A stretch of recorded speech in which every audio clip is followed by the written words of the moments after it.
dans un des potagers de Terre de Monaco. Aujourd'hui, on est dans le grand potager de la Tour Odéon et on va parler des courges butternut.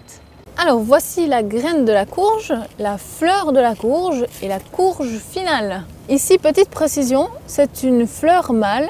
On voit la différence parce qu'elle n'a pas de fruit derrière. Alors vous allez pouvoir planter vos graines de courge à partir de mars-avril dans des petits godets séparés, disons une graine par godet. Et donc évidemment en pleine serre pour que la germination se fasse. Il y a quelques maladies quand même qui attaquent parfois nos courges. Là par exemple on voit qu'elle a de l'oïdium, on voit à cause de ces petites taches blanches sur la feuille. Et donc je vous conseille de le traiter avec du lait. En fait vous mettez 1 litre de lait pour 10 litres d'eau et vous aspergez vos feuilles de courge avec ceci, régulièrement si c'est possible.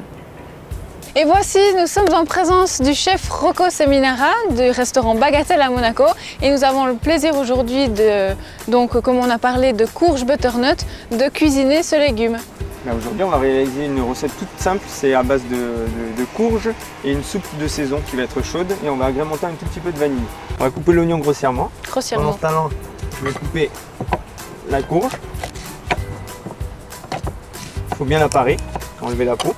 Ou pas, ça dépend. Quand elles sont pas trop dures, on peut les laisser. Alors chef, dites-moi, quelles sont les courges les plus adaptées pour faire une bonne soupe? En l'occurrence, le butternut comme on a devant nous, qui est très très bon et de saison surtout de chez nous. Après, il y a le potimarron aussi, qui est adapté. Et là, on le cuit aussi avec la peau, parce que ça donne un goût noisette la peau. Donc c'est assez intéressant, on garde tout, on jette rien. C'est un peu le principe de la recette aujourd'hui. Toutes les parures qu'on a utilisées, on va s'en servir pour faire notre bouillon et notre cuisson. Super, on y va. Alors, on était dans les oignons, c'est ça? On était dans les oignons, on taille les oignons, on taille aussi la courge pas trop gros. On va pas tailler petit parce que ça se cuit assez rapidement et ça compote assez rapidement aussi. Donc du coup, on n'a pas besoin de faire des taillages trop minutieux, on peut faire ça assez grossièrement. Est-ce qu'on garde les graines? Oui, les graines, on va les garder, on va les réutiliser. Alors il y a deux choses qu'on peut faire. La première, c'est les mettre au sel et les faire sécher, c'est croquant, on mange ça en apéritif. Ou la seconde, complètement les faire ouvrir au four et on peut le mettre sur notre soupe à la fin quand on va dresser avec les billes de courge. Ensuite, on va prendre notre mixeur, on va mettre tout ça à cuire avec un petit peu d'oignon, la courge butternut et un peu de bouillon et on va laisser cuire ça à peu près 20 minutes. Alors une petite précision, on a décidé d'utiliser la peau en entier, donc le produit en entier. C'est déjà une façon plus facile de cuisiner et aussi nutritivement c'est plus intéressant. Mais ça c'est seulement parce que le produit est bio. Donc ici on a fait compoter l'oignon et la courge et on va rajouter notre bouillon de légumes. Le bouillon de légumes on le confectionne avec les parures de carottes blanches ou carottes oranges, les parures de courge ou autres, de manière à ce qu'on ne jette rien. Évidemment il faut faire ça avec des légumes qui sont issus de l'agriculture biologique. Donc là on va verser notre bouillon de légumes jusqu'à mi-hauteur et on va mettre à cuire à peu près 10 minutes.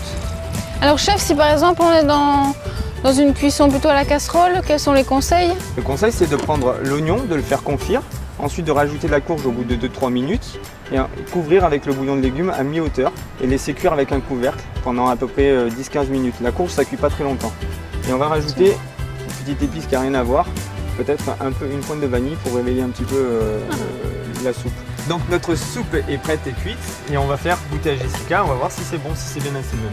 Et on va faire notre petite garniture qui est à base de courge, on va la faire mijoter. Jessica, on va faire des petites billes et ça on va le mettre en cuisson et ça va nous donner un petit peu de mâche au niveau de notre soupe quand on va mettre au fond du bol. Donc là on va passer à notre dressage, on va mettre dans le bol, dans un bol c'est très important parce que ça va garder la chaleur, parce qu'une soupe ça refroidit assez vite. Les petites billes de courge que Jessica a fait tout à l'heure, bien assaisonnées. Alors elles sont assaisonnées avec quoi? Là on a fait une petite cuisson légère avec de la fleur de sel, du poivre et c'est tout. Et on va pouvoir mettre, puisqu'on a la chance aujourd'hui d'avoir des fleurs de capucine, on va pouvoir rajouter quelques pétales de fleurs. Ça va relever un petit peu l'assaisonnement et le goût poivré. Un peu de poivre. Un peu de poivre, un peu de sel. Un peu de sel. La capucine c'est une fleur évidemment comestible et qui a un petit goût de radis excellent. Oui, elles sont chaudes.